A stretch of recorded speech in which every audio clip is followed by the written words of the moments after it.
Hi there, everybody. Ian from In 30 Minutes Guys. Today I'm going to be talking about exporting text from a Google Slides presentation. If this video helps, please follow the channel and like the video, and let's get started. So here we have my Google Slides presentation. I always recommend opening it in Google Chrome if you're using Windows or Mac, and of course if you're using a Chromebook, it will automatically open in Chrome. What we want to do here is just take all the text and then export it. So you do this if you needed to get all the text, but you don't want to go through the trouble of individually clicking every one thing. And this is how you do it. Go to File, Download, Plain Text.txt.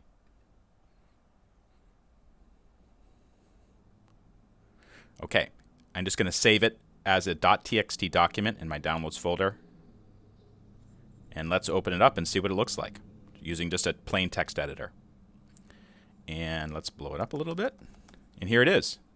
So you can see that basically what they did is the software, it separated each slide with a space in between. So here's the title slide, here's the next slide, and goes through.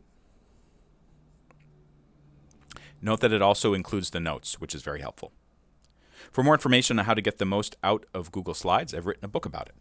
Go to in30minutes.com and look for Google Drive and Docs in 30 Minutes. It also covers Google Slides. This is Ian Lamont. If this video helped you, please take a moment to like it and follow my channel, and thank you so much for watching.